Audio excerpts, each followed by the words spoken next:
নমস্কার, শুভ সকাল। সবাই কেমন আছো? তো আমি পারুল, আমার নতুন একটা ব্লগে তোমাদের সবাইকে স্বাগত।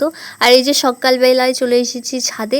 তো সকালবেলায় ঘুম থেকে এটা আমার প্রথম কাজ, মানে ঘুম থেকে উঠে আমি ছাদে চলে যাই ভিডিও এডিটিংয়ের জন্য।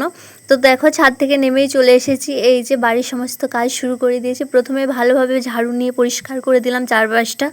তো প্রথমে ঝাড়ু লাগিয়ে তারপর ঘরে পোছা লাগালে, মানে ঘর মুছলে তাহলে একটু পরিষ্কার লাগে। তো দেখো আমি চারপাশ ঝাড়ু দেওয়ার পরে এই যে জল নিয়ে চলে এসেছি, আর জলে একটু ডেটল দিয়ে দিলাম। কারণ বর্ষাকাল না, চারপাশে এত মাছি। আর এই যে ডেটল দিয়ে মুছি না, এরপরেও আরও 2-3 বার মুছতে হয়, কিন্তু তাও মাছি যায় না। চারপাশে এত মাছি হয়ে গেছে না। তো দেখো ডেটল দিয়ে ভালোভাবে চারপাশটা মুছে পরিষ্কার করে দিয়েছি। আর আজকে এখনও ঘুম থেকে কেউ উঠেনি, আজ আমি একটু সকাল সকালেই উঠেছি। কারণ আজ থেকে আমি মানে আর কি বলবো, এখন বলবো না, এখন বললে আবার পরে আমি সে কথাটা রাখতে পারি না। তো দেখো ওই জন্য আজ একটু তাড়াতাড়ি সকালবেলায় উঠেছি।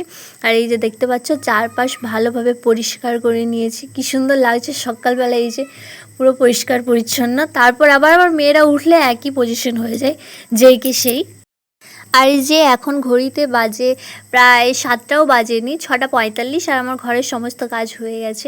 তারপরে এই যে একটু মেয়েদেরকে স্কুলে পাঠিয়ে চলে এসেছিলাম স্নান করে। রান্না বান্না কী রান্না হচ্ছে, আর এই যে আমার যা রুচি আলু কাটছে, তো আমাকে দেখাচ্ছে কীরকম কী কাটবো, কতটা কাটবো, কতগুলো আলু দেবো, সে বুঝতে পারছে না। তো আমি বললাম ঠিক আছে আগে দেখি কি কি এনেছে, তারপরে তোকে বলছি কি কাটতে হবে না কাটতে হবে।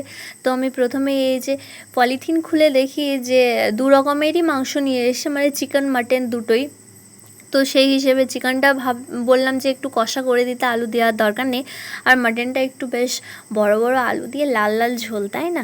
তো দেখো এই যে চিকেন মাটন, আমাদের বাড়িতে প্রায় চিকেন আনলে বেশিরভাগ, মানে চিকেন খায় না, তো বেশিরভাগ চিকেনই হয়। আর এই যে রবিবার বুধবার এই সমস্ত বার মাঝে মাঝে আর কি মাটন নিয়ে আসা হয়। তো এই আগের মাসে, মানে এই মাসটা পুরো এত মাটন খাওয়া হয়েছে, তো মায়ের শরীরটাও একটু খারাপ হয়ে গেছিলো প্রেশারের কারণে।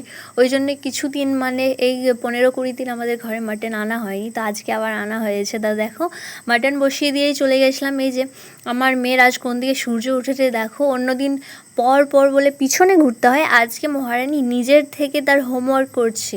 স্নান করে চলে এসেছে, তারপর আমি দেখি কি করছে, আমি ভাবলাম খেলাধুলো করছে, তো এসে দেখি এই যে হোমওয়ার্ক নিয়ে বসে পড়েছে। আর আমাকে গল্প করছে যে মা জানো আজকে আমাকে স্কুলে ম্যামরা বলেছে যে তুই ভালো পড়াশুনো করছিস, ওই জন্য আমাকে বেশি করে হোমওয়ার্ক দিয়েছে। আমিও বললাম ঠিক আছে তাহলে ভালো করে পড়াশুনো করে বড় হয়ে মানুষের মতো মানুষ হও, আর কি চাই বলো। তো এই যে আমার খাবার রেডি। তো আজকের মতো সবাইকে টাটা, সবাই ভালো থেকো।